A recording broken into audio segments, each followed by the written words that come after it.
പാലക്കാട് കോട്ടായിയിൽ കോൺഗ്രസ് മണ്ഡലം president K Mohankumar സിപിഐഎമ്മിൽ ചേർന്നു. മോഹൻകുമാറിനൊപ്പം നിരവധി കോൺഗ്രസ് പ്രവർത്തകരും സിപിഐഎമ്മിൽ ചേർന്നു. നേരത്തെ ഡിസിസി നേതൃത്വത്തെ വിമർശിച്ച മോഹൻകുമാറിന്റെ നേതൃത്വത്തിൽ കോട്ടായിൽ വിമത കൺവെൻഷൻ നടന്നിരുന്നു. ഡിസിസി പ്രസിഡന്റ് ഗ്രൂപ്പിസത്തിന് വഴിയൊരുക്കുന്നു എന്നായിരുന്നു മോഹൻകുമാർ കോൺഗ്രസ് നേതൃത്വത്തിനെതിരെ ഉന്നയിച്ച ആരോപണം. ഇക്ബാൽ അറക്കൽ നമുക്കൊപ്പം. ഇക്ബാൽ അറക്കൽ, കോട്ടായി കുറച്ചുകാലമായി കലുഷിതമായി നിൽക്കുകയാണ്. അതിന്റെ ഒരു അവസാന ഫലത്തിലേക്ക് അത് എത്തുകയാണോ? മോഹൻകുമാറിനൊപ്പം എത്ര പേർ സിപിഐഎമ്മിലേക്ക് മാറിയിട്ടുണ്ട്? സുജയ, ഞാനിപ്പോൾ ഉള്ളത് പാലക്കാട് സിപിഎമ്മിന്റെ ജില്ലാ കമ്മിറ്റി ഓഫീസിലാണ്. ഇവിടെ എനിക്കൊപ്പം ഇപ്പോൾ സിപിഎമ്മിന്റെ പാലക്കാട് ജില്ലാ സെക്രട്ടറി, അതിനോടൊപ്പം തന്നെ ഇപ്പോൾ സിപിഎമ്മിലേക്ക് കടന്നു വന്നിട്ടുള്ള കോട്ടായുടെ മണ്ഡലം കോൺഗ്രസ് കമ്മിറ്റിയുടെ പ്രസിഡന്റ് ആയിരുന്ന മോഹൻകുമാർ ഉൾപ്പെടെയുള്ളവരുണ്ട്.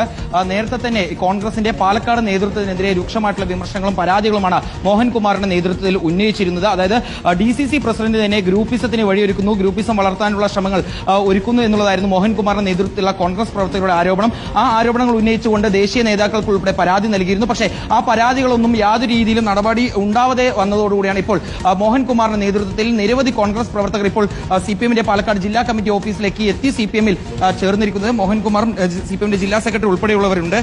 ഇനി കോട്ടായിൽ ഇപ്പോൾ വലിയ രീതിയിൽ പ്രശ്നങ്ങൾ നിലനിന്നിരുന്നു. അവരെല്ലാം സിപിഎമ്മിലേക്ക് വന്നിരിക്കുന്നു. അവരെല്ലാം സ്വീകരിച്ചിരിക്കുന്നു. അതെ, ഞാനിപ്പോൾ അല്പസമയം മുമ്പ് നടന്ന വാർത്താ സമ്മേളനത്തിൽ സൂചിപ്പിച്ചല്ലോ, പാലക്കാട് ജില്ലയിലെ കോൺഗ്രസ് ഈ ചതലരിച്ചുകൊണ്ടിരിക്കുന്ന ഒരു സാഹചര്യത്തിലാണുള്ളത്.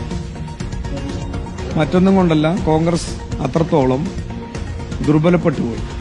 ഇവിടെ മോഹൻകുമാർ തന്നെ വാർത്താ സമ്മേളനത്തിൽ സൂചിപ്പിച്ചതുപോലെ അവർക്ക്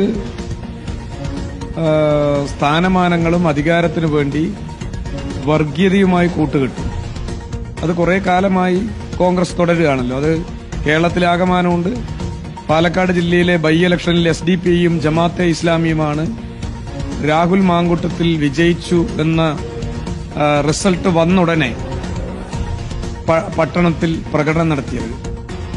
മാത്രമല്ല, RSSന്റെ 10,000-ഓളം വോട്ട് രാഹുൽ മാങ്കൂട്ടത്തിന് മാറ്റി ചെയ്തു. അപ്പൊ പൂർണ്ണമായും കോൺഗ്രസ് വർഗീയ ശക്തികളുടെ പിടിയിലാണ്.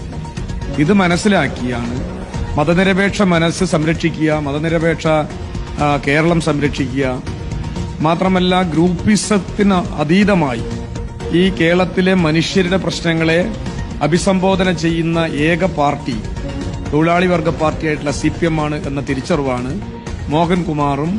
മോഹൻകുമാറിന്റെ ഒപ്പം വന്നിട്ടുള്ള കോൺഗ്രസിന്റെ നേതാക്കളും ഇപ്പോൾ CPMുമായി ചേർന്ന് പ്രവർത്തിക്കാൻ തീരുമാനിച്ചിട്ട് അവരെ സർമാത്മന ഞങ്ങൾ സ്വാഗതം ചെയ്തിട്ടുണ്ട്. നല്ല സന്തോഷമാണ് അതിൽ.